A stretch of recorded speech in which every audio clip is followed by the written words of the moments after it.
ঢাকার মধ্যে এক টুকরো শান্তি, আজকে তোমাদের সে জায়গাটাতে নিয়ে যাব। বৃষ্টির দিনে অনেক দিন যাবৎ বাসা থেকে বের হওয়া হচ্ছে না, তো আজকে আবার সকাল থেকেই বৃষ্টি নাই, তবে আকাশটা একটু মেঘলা মেঘলা।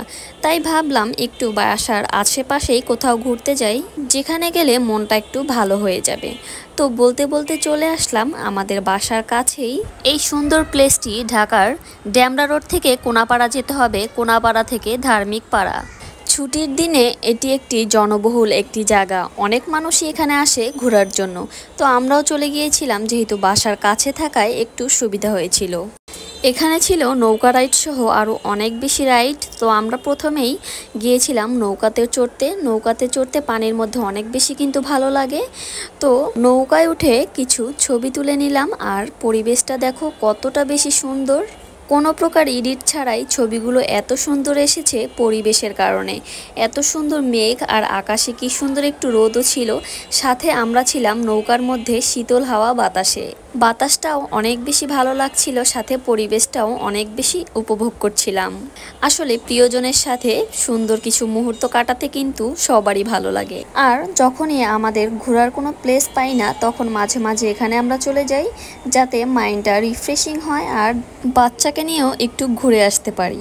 তো পুরো জায়গাটা উপভোগ করি খুব ভালোভাবে। একটু পানিও ধরছিলাম, হালকা হালকা রোদ থাকায় আমরা এই নৌকাটি ভাড়া করেছি, যে কারণে আমাদের ভাড়া 100 টাকা পড়েছে। একটু দরদাম করে আমরা নৌকাটি ভাড়া করি, তবে অন্যান্য নৌকাগুলো 200 থেকে 150 টাকা চাচ্ছিল।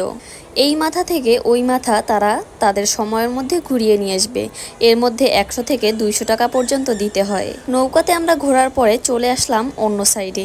এখানেও কিন্তু অনেক বড় ধরনের মেলা বসেছে, অনেক মানুষই কিন্তু এই মেলাতে এসেছে আর এই সুন্দর মেঘলা দিনটাকে উপভোগ করছিল। ঘুরতে ঘুরতে হঠাৎ বৃষ্টি চলে এসেছে। এই বৃষ্টির মধ্যে ফুচকা খেতে বসে গেলাম ফুচকার দোকানে। ফুচকাটা একটু লেট করে আসে, যেহেতু এখানে অনেক বেশি ভিড় থাকে আর শুক্রবার একটু জ্যামই থাকে, অনেক মানুষ এখানে ঘুরতে যায়, যে কারণে ফুচকাটা আসতে একটু লেট হয়। তবে ফুচকার কোয়ালিটি আমার কাছে ভালোই লাগে, ফুচকাটা খেতে মজাই লাগছিল। ফুচকা খেয়ে বেবিকে একটি হাওয়াই মিঠাই কিনে দিলাম, ও হাওয়াই মিঠাই খেয়ে এখানে চলে আসলাম কিছু চুড়ির দোকানে। দেখছিলাম অনেক কিছুই বিক্রি করছে, তো মেয়েদের এগুলো না দেখলে তো হয়ই না, এগুলো দেখলেই ভালো লাগে। আর যেহেতু বাচ্চা নিয়ে এসেছি, বাচ্চারা তো খেলনা কিছু কিনবেই, তো আমার বেবির জন্য এটা কিনেছিলাম। এখানে অনেক ধরনের রাইড ছিল, এই জনপ্রতি 50 টাকা করে রাইডগুলো ছিল। আমি আর আমার বেবি এই রাইডটাতে উঠেছিলাম। এরপরে আমরা ঘোরাঘুরি শেষে চলে আসলাম বাসায়। আকাশটা আবারও একটু মেঘলা মেঘলা হয়ে গেছে, আবার সন্ধ্যাও হয়ে গেছে, যে কারণে বাসায় আবারও ব্যাক করলাম। এত সুন্দর পরিবেশটা আজকে মনেই যাচ্ছিল না বাসায় ফিরে যেতে, মন চাচ্ছিল এই বাতাসের মধ্যে এখানেই আরও কিছু সময় কাটিয়ে দেই। আজকের ছোট ব্লগটি তোমাদের ভালো লাগলে অবশ্যই লাইক শেয়ার কমেন্ট করতে ভুলো না। কুমিল্লা, নোয়াখালী, ফেনী সহ অনেক অঞ্চলে কিন্তু পানিতে তলিয়ে গেছে। আমরা সবাই তাদের জন্য ঘরে বসে দোয়া করব এবং সবাই জানি হেফাজতে থাকে। আল্লাহ সবাইকে হেদায়েত দান করুক, হেফাজত করুক, রক্ষা করুক। আজকের ভিডিওটি এই পর্যন্তই। আল্লাহ হাফেজ।